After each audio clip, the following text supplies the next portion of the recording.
Bismillah, Assalamualaikum warahmatullahi wabarakatuh. Waalaikumsalam Waalaikumsalam warahmatullahi warahmatullahi wabarakatuh. wabarakatuh.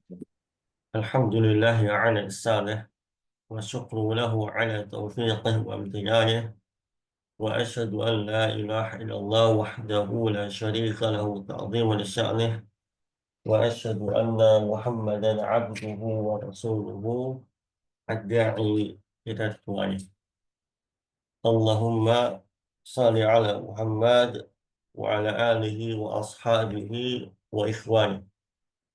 Alhamdulillah Allahu Jalla fi'ala telah memberikan taufik kepada kita semua untuk bisa kembali belajar bersama. Insya Allah Ta'ala ya, kita akan memulai awal pembelajaran kita dari kitab Al-Khulasah Al-Asasiyah fil Masailil I'tiqadiyah. Oke, saya akan melakukan share screen.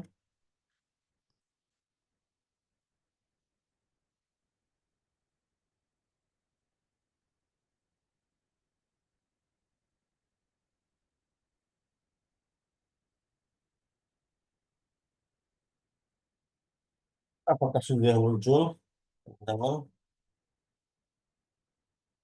Sudah Ustaz, Alhamdulillah. Alhamdulillah. Ya, seperti yang saya sampaikan pada pertemuan yang lalu, metode kita belajar adalah ya teman-teman akan saya minta beginner untuk membaca kitab ini dan langsung teman-teman terjemahkan. Kalau ada kesalahan, maka saya akan koreksi. Oke ya, kita sudah sepakat. Maka saya akan memilih secara acak. Yang pertama, atau ada yang mau nggak? Apakah ada yang mau untuk membaca?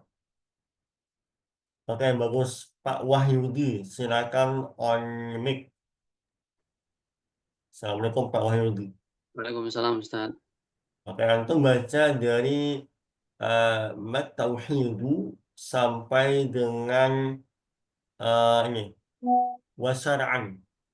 Wa syarah Nah, baik Ustaz. setiap satu baris langsung antum terjemahkannya. Oke? Baik Ustaz. Ya, Oke, tafadhol. bismillahirrahmanirrahim. Ad-darsul awal, pembelajaran yang pertama, at-tauhid. Mat tauhid, apa itu tauhid? At-tauhidu lughatan, at-tauhid secara bahasa masdar wahadahu yuwahhidu. Ai ja'alahu wahidan. Tauhid secara bahasa adalah masdar dari kata wahada yuwahhidu yang bermakna menjadikan dia satu. Wa syar'an ifradullah ta'ala bi rububiyyatihi wa uluhiyyatihi wa kamali asma'ihi wa sifatihi. Adapun secara syar'an, secara syar'i adalah menyendirikan Allah Ta'ala, Atau mengesahkan juga. mengesahkan Allah Ta'ala dalam atau di dalam rububiyahnya, uluhiyahnya, dan kesempurnaan nama dan sifat-sifatnya. Masya Allah, barakallah fikum. Mumtaz ya Pak Wahyudi ya. Pak Wahyudi belajar bahasa Arab semenjak kapan Pak Wahyudi? Udah dulu pernah mondok ya? Oh, pantesan. Makanya lancar banget ya. Oke, Masya Allah, barakallah fikum. Ya, jadi mu'alif ya, hafizahullah ta'ala memulai dengan mendefinisikan apa ya, at-tauhid. Ya, ini salah satu eh, cara penulisan ilmiah. Kita mulai dulu dari definisi. Ya, karena seringkali gini, seringkali kita udah panjang lebar bicara, ternyata definisinya masih gak konkret, masih gak masih masih ya masih ini masih gak jelas gitu kan. Nah, makanya beliau ya hafizahullah menjelaskan pengertian tauhid pertama-tama dari sisi bahasa dulu, ya, dari sisi bahasa, baru ini secara istilahnya. Jadi penting sekali teman-teman. Kadang ya kita berselisih pada sebuah perkara ya, ternyata sebab musababnya adalah kesalahpahaman kita dalam mendefinisikannya. Ya, coba teman-teman kasih satu contoh eh, kesalahan pendefinisian yang berujung pada perdebatan akidah. Coba ada punya gambaran nggak? Eh, Perdebatan dalam bab akidah, tapi sebenarnya itu kalau ditarik masalah utamanya adalah kesalahpahaman dalam mendefinisikan arti kata tersebut. Nah, coba Anda tahu nggak kira-kira? Punya gambaran nggak? Coba jawab, Ustaz. Siapa nih? Bapak siapa nih? Pak Wahyudi lagi, Ustaz. Pak Wahyudi. Tafadhol Pak Wahyudi. Yang berkaitan dengan akidah atau tauhid. Iya, Kayaknya syirik, Ustaz. Syirik ini kadang-kala kalau di orang-orang kita ini biasanya, syirik aja loh. Nah, syirik itu didefinisikan, diarahkan ke iri gitu, Ustaz. ah, nah ini bagus kan ya, mumtaz, bagus nih. Ini mungkin contoh level rumput kali ya, masalah syirik ya. Padahal syirik yang dimaksud adalah mempersekutukan Allah gitu kan. Tapi ada nih yang lagi panas banget nih. Kalau di sosmed itu yang lagi panas tentang ini, apa namanya, Istiwa. Istiwa. eh, istiwa hmm, gini, Imam Ibnu Taimiyah rahimahullah taala, mungkin ini agak berat ya, ini masih akidah sih. Beliau dikatakan sesat oleh orang-orang yang membenci beliau dengan tujuan mujasimah. Hanya pernah dengar nggak isu ini, teman-teman? Iya, Ustaz. Oke, mujasimah. Nah, sebenarnya orang berdebat ratusan tahun tentang hal ini, ya, karena mereka salah الأسماء paham. والصفات وهو إفراد الله تعالى بما سمى. Bukan, hanya suara bocor. Oke, nah, s- sebenarnya kesalahpahaman ya orang-orang dalam mendefinisikan apa itu tajassum. Nah, akhirnya ngomong panjang lebar ratusan tahun gitu ya. Tapi dia sendiri ya orang-orang yang mencela Ibnu Taimiyah, mereka sendiri gagal paham arti dari tajassum gitu loh. Nah, itulah. Nah, makanya kita penting untuk mendefinisikan dulu nih apa tuh tauhid gitu kan. Sama seperti misalnya ini sebuah kaidah yang usul fikih ya, yang intinya itu kita menghukumi sesuatu ya nggak boleh hanya berdasarkan istilahnya doang, namanya doang. Contohnya bunga misalnya, bunga tuh konotasinya kan harusnya bagus ya. Nah, tapi kalau kita nggak paham hakikat aslinya, bisa salah kita dalam menghukumnya. Padahal bunganya adalah kalau dalam hakikat aslinya ya adalah praktik ribawi gitu kan. Nah, makanya penting banget kita harus mendefinisikan secara clear ini barang apa nih gitu. Nah, makanya beliau menjelaskan dulu secara bahasa yang masdar atau asal katanya adalah wahada yuwahidu. Ya, namanya bermakna apa? Ja'alahu wahidun, menjadikan esa atau satu-satunya. Makanya teman-teman pernah nggak kalau teman-teman belajar bahasa Arab nahu ya, dalam surah Al-Fatihah Allah Ta'ala berfirman iyyaka na'budu wa iyyaka nasta'in. Oke, pertanyaan saya gini loh. Kalau kita lihat di berbagai macam terjemahan, mesti terjemahnya adalah ada kata-kata hanya. Oke, tolong fokus ya. Ini saya punya soal ini. Soal menjebak ya. Kalau kita lihat di semua terjemahan ada kata-kata hanya kepada hanya ya. Hanya kepada engkau kami menyembah dan hanya kepada Engkau kami meminta pertolongan. Nah, pertanyaan saya, dari manakah ya para penerjemah ini bisa menggunakan kata hanya? Padahal ya kita tidak menemukan kata fakot atau semisalnya. Nah, ada yang tahu nggak dari mana kata hanya ini? Ini kan termasuk ja'ala wahidan gitu kan. Oke, ada yang mau bantu jawab nggak, teman-teman? Izin Pak Pada jawab kata saya. iya, Ustaz. Gimana Pak Turmusi? Silakan. Pada pada kata iya, Kak, Ustaz. Iya, Gimana Kak. coba, Saroh? Mana, Ustaz? Ya, coba dijelaskan. Kenapa tuh? Kalau tidak salah, apa lagi? Iya itu maf'ulun maf'ul bih ya, Ustaz, kalau tidak salah. Maf'ul bih yang dikedepankan yang bermakna pembatasan. Insya Salah. Allah. Pak Turmusi belajar bahasa Arab semenjak kapan nih? Eh, Dulu saya pernah belajar bahasa Arab, Ustaz, sama di pondok juga. Masya Allah, pantesan ya. Anak pondok juga ya, Barakallahu fikum. Ya, betul ya Pak Turmusi. Ya, jadi rahasianya adalah eh, di dalam ayat tersebut ada dhamir ayat alka ya, apa KVTK ya.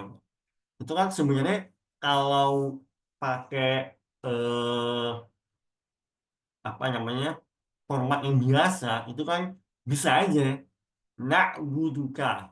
Nah, itu bisa aja sebenarnya na'buduka ya sama aja maknanya apa kami menyembah engkau. Nah, cuma ketika eh dhamir itu dimajukan ke depan kan dia nggak bisa sendirian ya maka ditambahi iya ya. Nah, maka iya kak.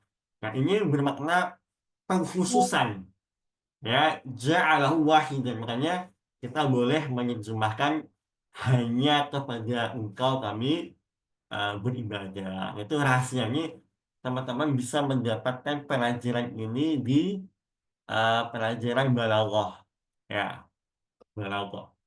Teman-teman yang sudah pernah belajar balaghah siapa aja nih? Coba raise hand dulu. Yang sudah pernah belajar balaghah.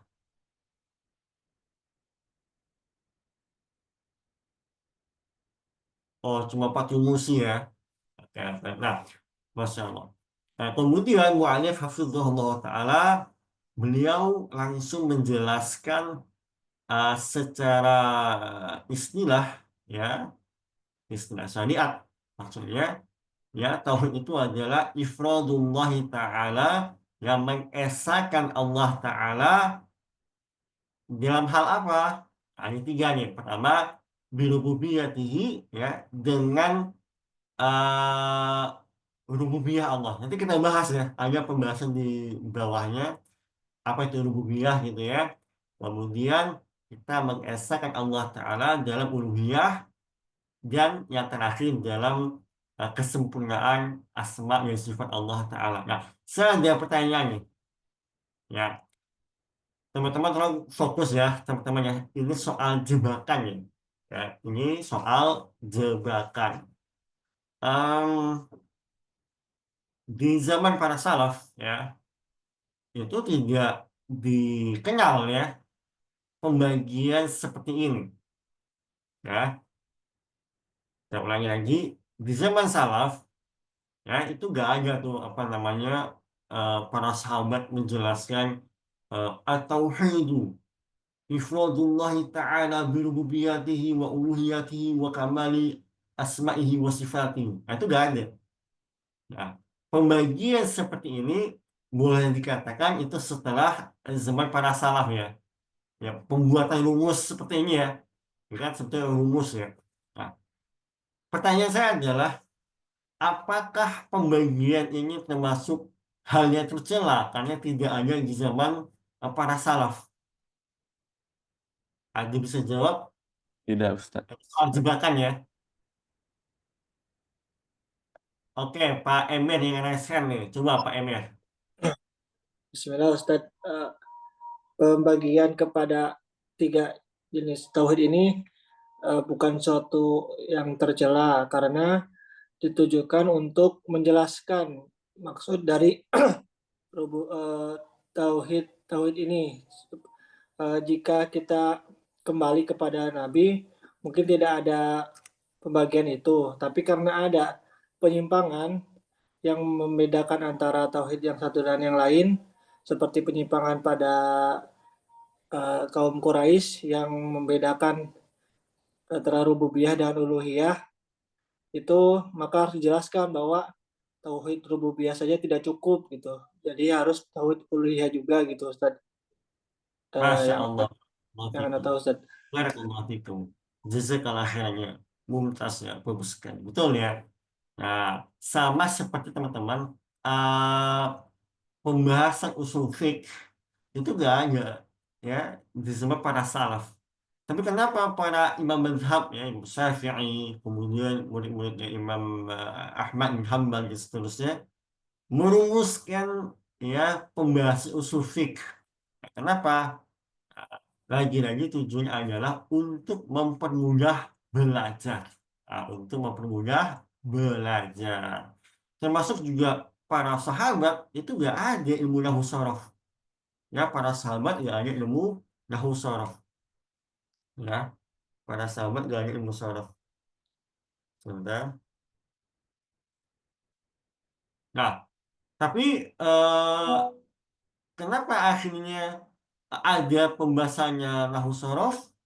Nah, karena bahasa Arab yang fushah ya itu mulai eh, dalam tanda petik gitu ya ternodai oleh bahasa-bahasa asing yang mengubah keasliannya.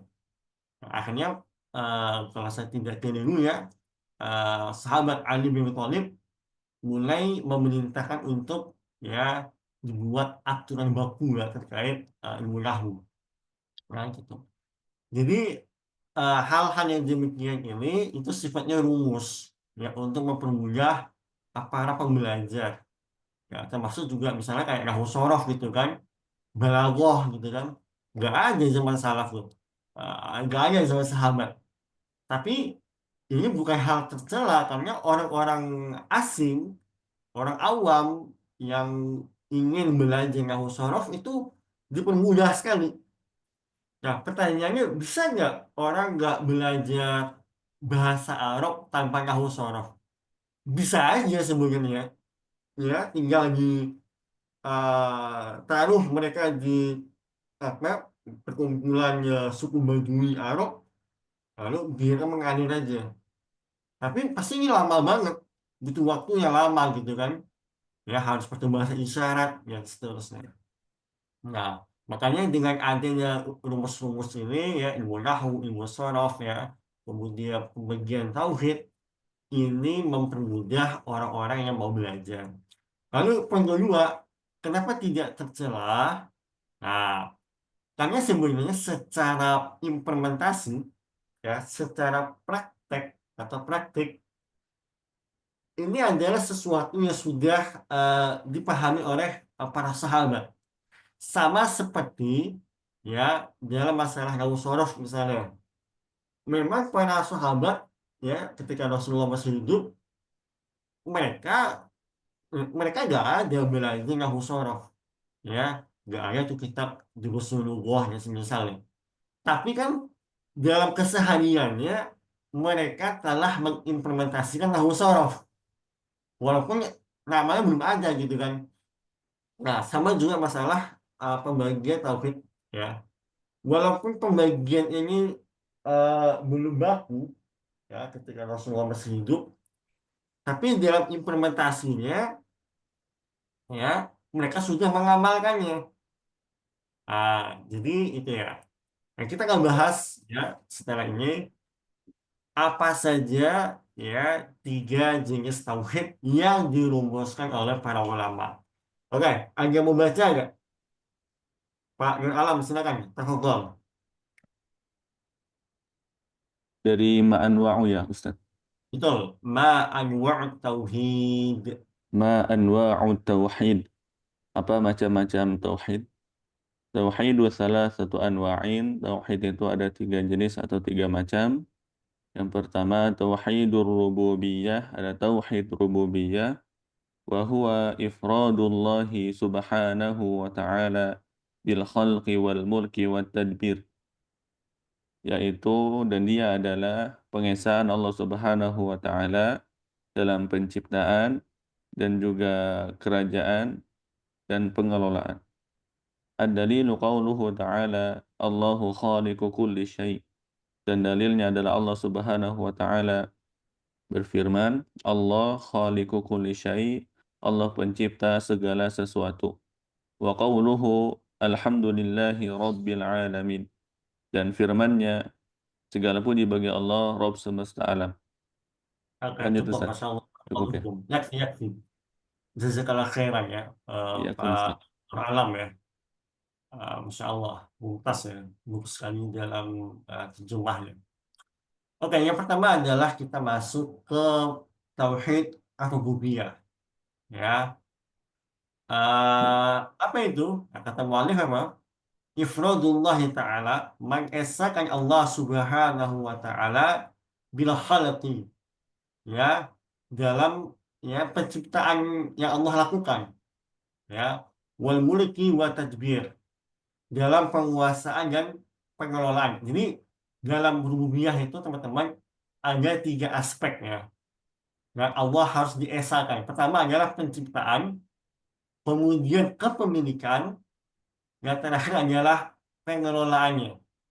Nah, sebagian ajaran yang di luar Islam, ya, mereka meyakini oke, Allah yang menciptakan. Ya, oke lah, kata mereka ya, oke lah, Allah yang menciptakan alam semesta. Tapi setelah Allah menciptakan, Allah udah selesai. Nah, nanti yang ngelola siapa gitu kan? Nah, ini salah, ya, karena Allah Ta'ala satu-satunya yang menciptakan, kemudian menguasai, yang terakhir adalah mengelolanya. Itu Allah Ta'ala yang maha menciptakannya, maha memiliki, dan maha mengaturnya. Nah, karena ada juga tuh sebagian firqah yang mengatakan apa, pengaturan rezeki yang semacam ini adalah wali fulan, wali fulan.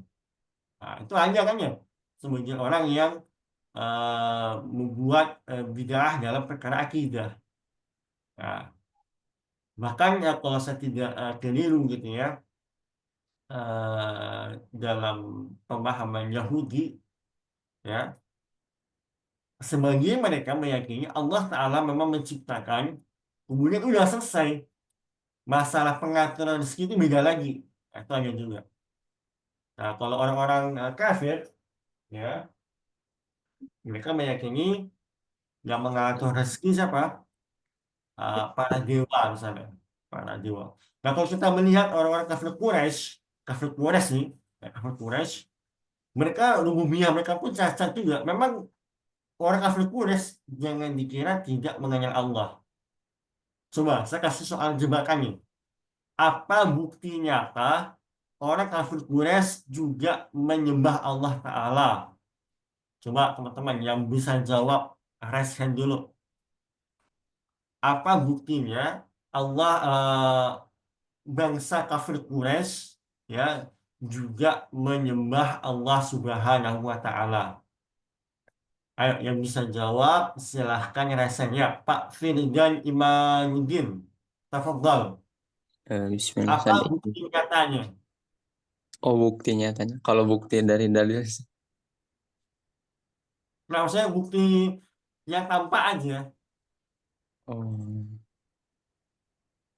Kan kalau udah dalil wala in sa'atahum man khalaqas samawati wal ard la yaquluna Allah. Jadi Oke, ketika mereka ditanya siapa yang menciptakan, mereka jawabnya Allah. Masya Allah, mumtaz. Barakallah, betul ya, sahih. Itu dari dalil. Nah, kalau dari yang tampak, coba yang lain, Pak Wahyudi. Silakan. Ini Ustaz, dari dua sisi terkait nama.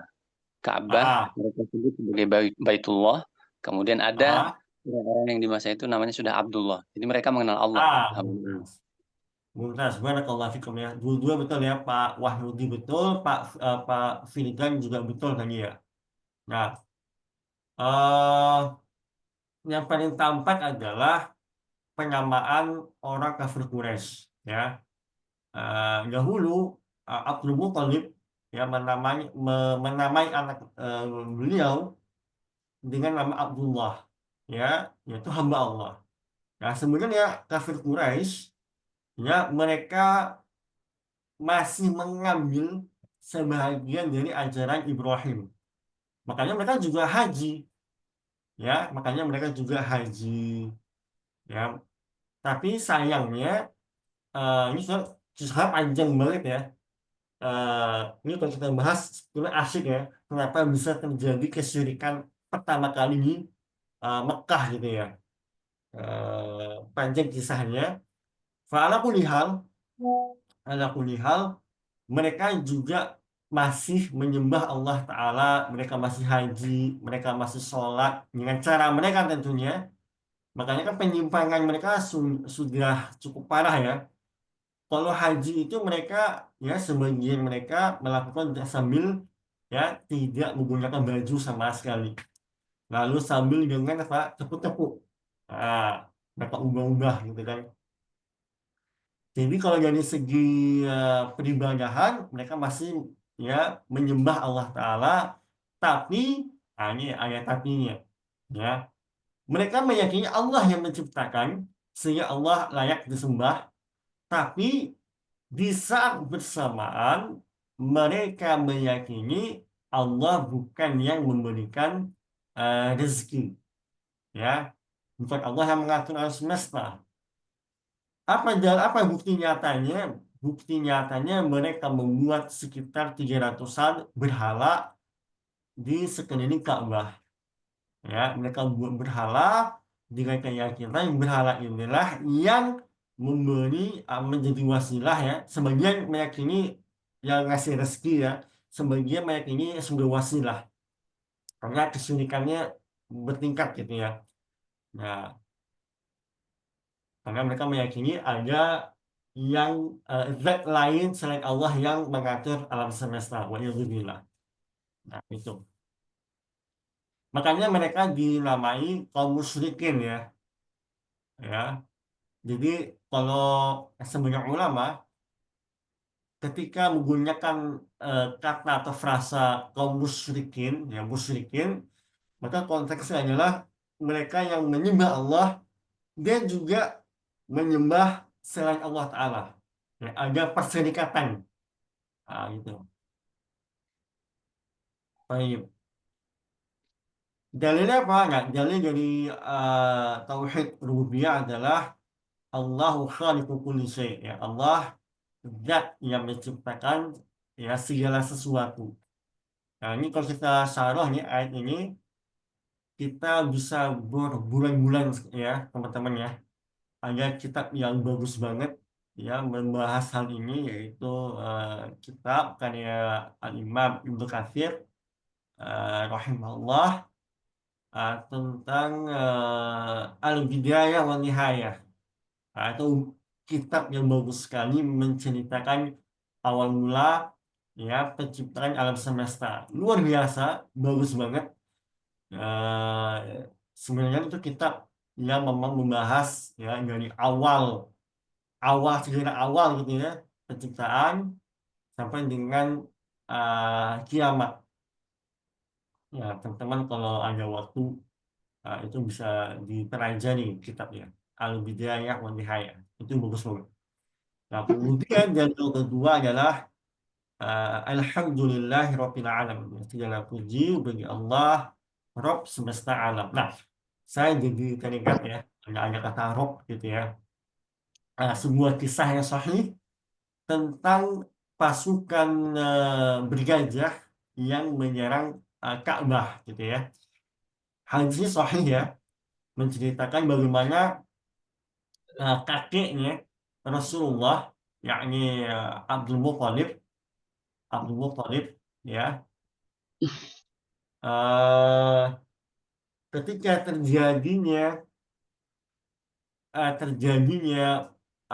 penyergapan ya Ka'bah oleh pasukan penjajah itu, maka mereka orang-orang ini yang melakukan invasi, mereka juga menyita ya hewan-hewan milik Abdul Muthalib, ya onta dan semacamnya gitu ya. Kemudian Abdul Muthalib akhirnya menghadap pemimpinnya. Awalnya pemimpinnya akan mengira ya Abdul Muthalib akan memprotes Ka'bah mau dihancurkan. Nah, dikiranya itu ya. Ternyata kaget gitu ya. Kaget, yang diprotes oleh Abdul Muthalib adalah minta dikembalikan hewan ternaknya. Ya. Akhirnya kaget ya pasukan ini, pemimpinnya lalu mengatakan, saya kira kamu kesini tuh bakal memprotes kami ya hendak menghancurkan Ka'bah kalian. Nah, maka kata Abu Muthalib apa? Ka'bahnya ada robnya, sedangkan hewan ternak ini akulah robnya. Nah, rob itu maknanya pemilik ya. Ya, rob itu maknanya pemilik. Abdul Muthalib mensifati Allah Ta'ala dengan Rabbul Ka'bah, ya, sang pemilik Ka'bah. Maka Allah sendiri akan menjaga Ka'bah ini. Ya, adapun masalah hewan-hewan ternak ini, Robnya adalah pemiliknya adalah Abdul Muthalib. Nah, gitu. Makanya kalau dalam fikih muamalah juga dalam akad mudharabah itu ada istilah Rabbul Mal, ya, investor. Nah, itu juga Rabbul Mal apa kalau secara kata jadi pemilik harta atau yang ngasih modal ya. Oke. Baik, kita lanjut tauhid uluhiyah, siapa yang mau baca? Ya, silakan Pak Firdan Imanuddin. Halo Pak. Oke. Naam. Bismillahirrahmanirrahim. Tauhid uluhiyah. Tauhidu al-uluhiyati wa huwa ifradullahi ta'ala bi jami'i anwa'il ibadati. Ad-dalilu qawlu ta'ala iyyaka na'budu wa iyyaka nasta'in. Yang kedua adalah tauhid al-uluhiyah, yang artinya ifradullahi ta'ala bi jami'i anwa'il ibadah, mengesahkan Allah Ta'ala dengan segala macam atau bentuk peribadahan. Dalilnya firman Allah Ta'ala, hanya kepada Engkau kami beribadah dan hanya kepada Engkaulah kami meminta pertolongan. Oke, Masya Allah, mumtaz ya. Barakallahu fikum. Nah, yang kedua adalah tauhid al-uluhiyah. Tauhid al-uluhiyah. Oke, sebentar ya. Saya ngecas dulu. Oke, sebentar, saya ngecas dulu.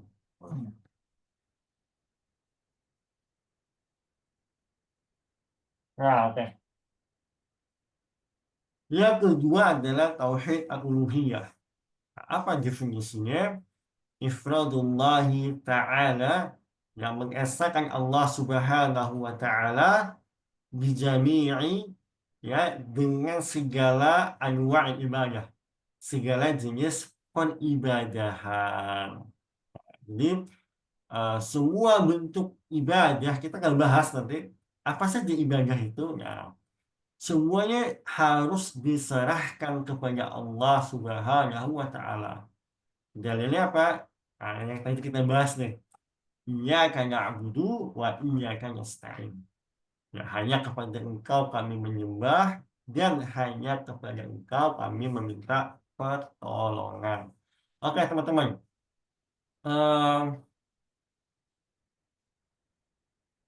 Sabar itu ibadah nggak, teman-teman? Ibadah. Sabar itu ibadah nggak? Ibadah. Ibadah ya. Kalau menyembelih hewan, ya, dalam rangka apa ya, mempersembahkan darah gitu ya, itu ibadah nggak? Ibadah Ustaz. Ibadah Ustaz. Ibadah ya. Makanya dalam praktik sihir ya, atau praktik perdukunan baik yang asli maupun yang palsu ya, karena dukun ada dua, itu pasti ada ritual sembelih menyembelih ya, ritual sembelih menyembelih ya. Sebenarnya kalau kita lihat nih dalam ibadah kurban ya, itu kan juga ibadah sembelih menyembelih ya. Sebenarnya apa sih yang menjadi inti utamanya dalam eh, ibadah kurban itu? Apa sih yang dilihat sebenarnya? Apakah semata-mata bagi-bagi daging, makan bersama, apa hal itu aja, atau ada hal yang lebih esensi sebenarnya? Dari niat penyembelihan sendiri Ustaz, untuk apa dia menyembelih? Iya, mumtaz, bagus. Dan sebenarnya fokus utamanya adalah mengalirkan darah. Itu sebenarnya, mengalirkan darah. Eh, Allah Subhanahu wa Ta'ala gak ada urusan masalah dagingnya, gitu kan? Tapi yang menjadi fokus adalah untuk siapa darah itu dialirkan. Ya, maksudnya, jadi inti dari ibadah kurban adalah masalah untuk siapa darah yang dialirkan, darah hewan ini. Ya, makanya ada sebuah hadis yang lemah gitu ya, tapi ini dibahas dalam kitab Tauhid karya Syekh Muhammad bin Abdul Wahab tentang dua orang. Ini hadisnya lemah ya, ini hadisnya lemah, tapi secara makna sahih. Dikisahkan dua orang musafir, eh, yang satu masuk surga karena lalat, yang satu masuk neraka karena lalat. Ini hadisnya lemah teman-teman ya, saya kasih apa yang namanya mention dulu di awal, tapi secara makna benar gitu.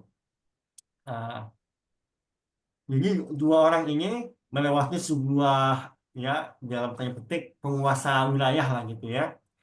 Mereka diminta untuk apa namanya menyembelih lalat kalau saya nggak salah, tapi dengan menyebut sembahan yang lain.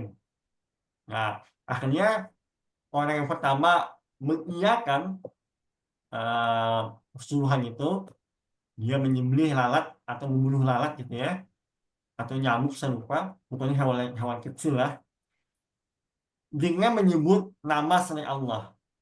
Nah, maka dia bebas, dia selamat. Adapun yang kedua, dia membunuh lalat itu atau nggak mau melakukan hal itu kecuali hanya dengan nama Allah Ta'ala. Akhirnya dia dibunuh. Nah, eh, syahidnya adalah ya, masalah mengalirkan darah itu ya harusnya untuk Allah Ta'ala semata. Ya, walaupun hanya seekor lalat misalnya, gitu kan. Walaupun ini harusnya menjadi perbincangan ya, karena nanti ada pembahasan tuh terkait orang yang dipaksa melakukan kekufuran ya, itu insya Allah uzur ya, dimaafkan. Cuma yang menjadi syahid adalah ya, bahkan dalam ya, bahkan kalaupun mengalirkan darah lalat pun ya, itu nggak boleh untuk ya selain Allah Ta'ala. Nah, itu poinnya tuh misalnya. Makanya para dukun ya atau tukang sihir yang asli ya, yang ori, bukannya KW, mereka pasti ada ritual penyembelihan darah. Penyembelihan darah. Untuk siapa dipersembahkan? Ya, untuk jin. Untuk jin. Gitu. Oke, nanti kita bahas apa aja sebenarnya ibadah itu ya. Apa saja ibadah tersebut. Rasa harap itu ibadah nggak teman-teman? Rasa berharap. Ibadah. Ibadah, roja. Roja itu termasuk ibadah. Rasa berharap. Eh, Sebagian orang ya, tempat dia berharap adalah uang. Ini nggak bahaya. Ya, ini sudah pertanda bahaya. Dia sudah menggantungkan harapan dia secara totali ke uang. Ya. bukan kepada Allah Subhanahu wa Ta'ala. Baik, oke, sebentar. Siapa lagi yang mau baca pembahasan yang ketiga? Ayo, silakan. Siapa yang mau baca? Izin Ustaz, Ustaz. Bapak siapa tuh? Pak Widya atau Pak Heru nih? Oh, Pak Widya ya? Ya, Betul ya? betul Ustaz. Oke, Pak Widya, tafadhol baca Tauhid al-Asma wa Sifat. Tauhidu asma wa sifat wa huwa ifradullahi ta'ala ifradullahi ta'ala bima samma bihi nafsahu wa wasafa bihi nafsahu fi kitabih aw ala lisani Rasulillah sallallahu alaihi wasallam min ghairi tahrif wala ta'til wa min ghairi takyif wala tamthil. Tauhid asma wa sifat terkait penamaan dan sifat adalah mengesahkan Allah dalam hal penyebutan namanya, kemudian pensifatan dirinya dalam kitab-kitab yang disebutkan di dalam kitab atau berdasarkan dari lisan Rasulullah SAW tanpa tahrif, tanpa taktil, tanpa melakukan takyif wala tamsil, tanpa melakukan permisalan. Oke, Masya Allah, mumtaz, barakallahu fikum. Pak Widya kira-kira tahu nggak makna dari apa tadi tahrif, ta'til, takyif sama tamfil? Lupa Atau Ustaz. masih ragu? Masih ragu Ustaz. Kalau Oke, tamsil masih sedikit ingat ya, tanpa menyerupakan dengan seperti Allah punya tangan. Kita meyakini tetapi tidak menyerupakan tangan seperti tangannya manusia atau tangan makhluknya. Sesuai dengan sifat kesempurnaan Allah. Masya Allah, betul ya, mumtaz, barakallahu fikum. Nah, oke, jazakallahu khairan Pak Widya ya. Waalaikumsalam Ustaz. Jazakallahu khair. Oke. Mu'alif menjelaskan yang ketiga adalah Tauhid al-Asma wa Sifat. Nah, saya sempat dulu tuh berpikir ya, kenapa ya kok? Maksudnya kan, kenapa sampai para ulama itu membuat kitab khusus membahas asma wa sifat? Ya, termasuk guru kita Syekh Abdul Razak ya, punya kitab khusus berjudul Fikih Asmaul Husna. Nah, kenapa sih kan itu hal yang sesuai fitrah ya, Allah Maha mendengar, Allah Maha melihat. Saya berpikir, kenapa ya kok sampai seberapa penting gitu loh, kok sampai banyak kajian-kajian ya, kitab-kitab hanya membahas asma wa sifat. Kalian tahu nggak kenapa tuh? Kok sampai se kenapa sampai sedarurat itu gitu loh? Silakan Pak Teguh, Pak Nah, Ustaz. Teguh. Ya, apa ya kira-kira ya alasannya ya? Bismillah. Mungkin ada banyak penyelewengan atas nama Allah mungkin Ustadz. Jadi kayak misalnya ada amalan-amalan yang tidak ada tuntunannya, kemudian dia mengkait-kaitkan nama Allah dengan itu, atau mungkin ada yang eh, membayangkannya ya, mungkin kita sebagai hamba Allah mungkin ada kadang-kadang terlintas di pikiran kita Allah seperti apa mungkin juga itu Ustadz. Kemudian mungkin ada yang menyerupakannya dengan makhluk, Ustadz. Mungkin kayak misalnya dia mungkin menyamakan sifat-sifat Allah, kemudian dia membandingkannya dengan makhluknya gitu. Allahu a'lam. Masya Allah, mumtaz, barakallahu fikum, betul ya Pak Teguh ya.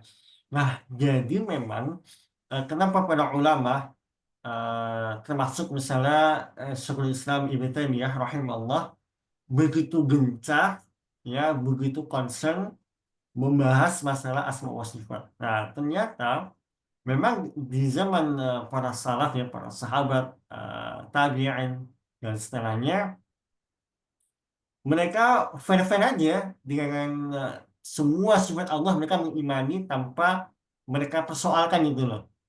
Nah, tapi kemudian disebabkan ajarannya falasafah atau filsafat ini mulai diimpor ya ke negeri kaum muslimin, akhirnya bercampurlah filsafat dalam pembahasan zat Allah Subhanahu wa Ta'ala. Sebenarnya filsafat sendiri itu ilmu yang kalau saya kan background-nya saya salah satunya adalah akademisi ilmu teknologi ya.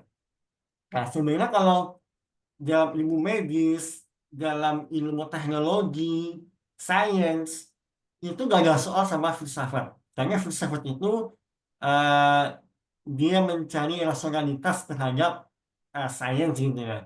Misalnya eh, kenapa sih orang bisa migrain? Nah, itu dicari rasionalitasnya kenapa sih?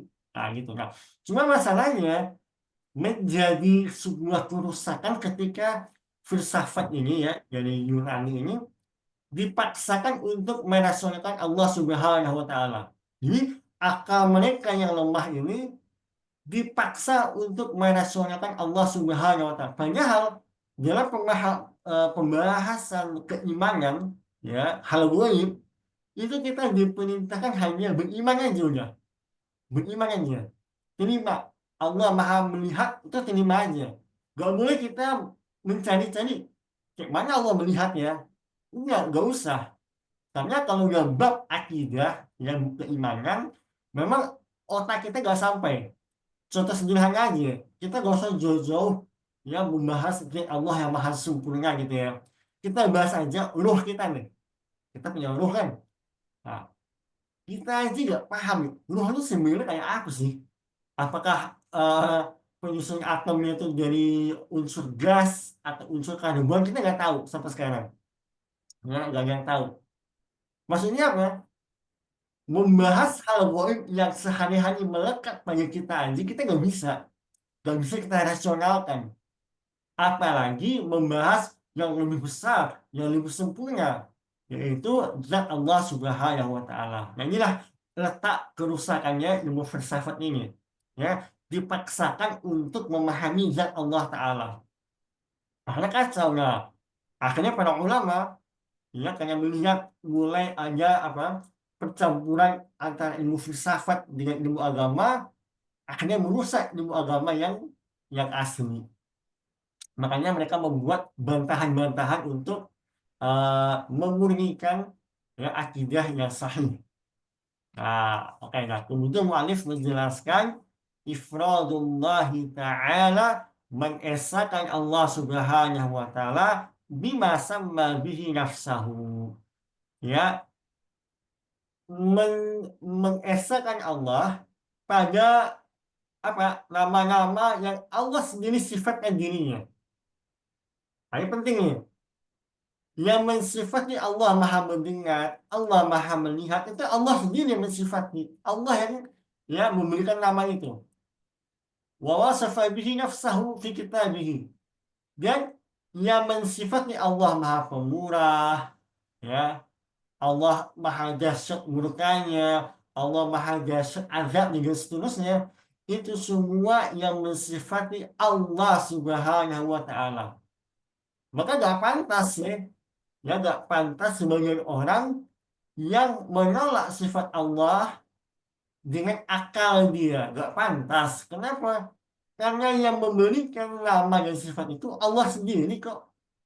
Ya, yang mengatakan Allah beristiwa di atas arsy itu bukan manusia yang mengatakan, tapi Allah yang menjelaskan berkali-kali dalam ayat yang begitu banyak banget, gitu kan? Nah, kemudian ala lisani Rasulih sallallahu alaihi wasallam ya atau dari penjelasan-penjelasan Rasulullah ya dalam hadis sahihnya. Karena nggak mungkin Rasulullah berucap yang bohong kan. Ya, Rasulullah pasti ketika menjelaskan tentang Allah Subhanahu wa Ta'ala pasti berdasarkan wahyu ya. Min ghairi tahrifin. Nah, ini penting ya. Ya, tidak boleh atau tanpa melakukan tahrif. Nah, tahrif itu kalau dalam ilmu sharaf ya berasal dari kata harfa yuharifu tahrifan. Eh, teman-teman yang pernah belajar sharaf pernah mendengar enggak? Eh, tahrif tahrif apa namanya? Tahrif itu kalau dalam ilmu sharaf kita mengubah gitu. tapi itu beda sih. Oke, jadi apa tadi tahrifin ya, tahrif itu jadi asal katanya adalah harfa yuharifu tahrifan. Ya maknanya apa? Membelokkan atau mengubah atau apa ya, menyimpangkan dari bentuk aslinya. Nah, jadi apa? Seseorang itu dia mengubah makna dari nama atau sifat Allah ya disimpankan sama dia. Itu kita bahas. Misalnya ini, misalnya istiwa. Istiwa ya. Sebagian orang yang berakidah Mu'tazilah atau semisalnya menyimpangkan atau melakukan tahrif dari istiwa menjadi istaula. Istiwa itu ya tinggi di atas aras. Nah, adapun istaula menguasai. Nah, itu tahrif ya. Jadi tahrif itu menyimpangkan atau membelokkan maknanya. Nah, itu tahrif ya. Dicatat ya. Kemudian eh wala ta'til dan tidak juga melakukan ta'til kan. Ta'til itu apa maksudnya? Menafikan sifat ya. Ya, asal katanya dari aqala yu'aqilu ta'tilan. Ya, atau dari wazan fa'ala ya. Jadi semua ya tahrif, ta'til, taklif itu dari wazan fa'ala ya. Kalau yang ta'til itu berarti apa? Aqala yu'aqilu ta'tilan. Yang maknanya adalah meniadakannya atau mengosongkan atau meninggalkannya, ta'til ya, atau membatalkannya. Boleh. Berarti apa? Berarti nggak boleh kita itu mengingkari nama atau sifat Allah baik sebagian maupun keseluruhan. Contohnya apa ya teman-teman? Apa contoh sifat Allah yang sering diajarkan atau dinafikan? Ada yang tahu nggak? Allah mempunyai tangan, Ustaz. Betul ya? Ya, Allah ya. Allah sendiri mensifati Allah punya tangan dengan kesempurnaan Allah tentunya. Nggak sama, ya, dalam membahas sifat Allah kita punya rumus nih. Apa rumusnya? Ya, rumusnya adalah apa ayatnya itu? Yang lupa. Laisa apa gimana? Laisa kami ya, tidak menyerupai sesuatu apapun. Itu rumus penting ya. Allah Maha mendengar, tapi ingat nggak sama dengan mendengarnya makhluk. Allah bisa melihat, tapi ingat nggak sama melihatnya Allah dengan melihatnya makhluk. Yang jauh lebih sempurna melihatnya Allah. Termasuk juga yadullah, tangan Allah itu tidak sama dengan tangan makhluk, jauh lebih sempurna. Gitu. Maka sebagian orang ya itu menolak. Jadi juga alasan kenapa Ibnu Taimiyah sampai di penjara gitu ya, karena tuduhan mujasimah. Mujasimah itu mujasimah sendiri itu juga istilah yang bermasalah juga sebenarnya. Mereka mengatakan Ibnu Taimiyah ini kurang ajar nih. Kenapa? Karena dia menyerupakan Allah dengan makhluk. Loh, kok bisa? Apa buktinya? Buktinya Ibnu Taimiyah mengimani Allah punya tangan. Nah, inilah letak persoalannya yang kita bahas di awal tadi. Ya, padahal yang mengatakan Allah punya tangan itu Allah sendiri kok. Tapi tentu saja, awas hati-hati ya. Gak sama tangan Allah dengan tangan makhluk, gak sama. Allah punya tangan sesuai dengan dengan kebesaran Allah, dengan kemuliaan Allah Ta'ala. Gitu. Banyak banget ya sifat Allah yang dibatalkan ya oleh firqah Mu'tazilah atau Al-Asy'ariyah semacamnya. Kemudian wa ghairi at-takyif. Nah, dan tidak mempertanyakannya, ya, tidak berusaha merasionalkannya, ya, asal katanya dari kayyafa yukayyifu takyifan, ya, atau menggambarkan bagaimana sesuatu itu terjadi, ya, merasionalkannya. Nah, berarti apa? Orang-orang ini yang menyimpang ini, mereka mencoba, ya, menggambarkan bagaimananya. Gimana Allah punya tangan, bla bla bla bla bla gitu kan. Ini nggak boleh. Ya, kita harus langsung mengimani aja. Ya, tanpa kita mempertanyakan. Ya, tugas kita adalah beribadah kepada Allah Ta'ala. Kita tidak boleh mempertanyakan perbuatan Allah Subhanahu Wa Ta'ala.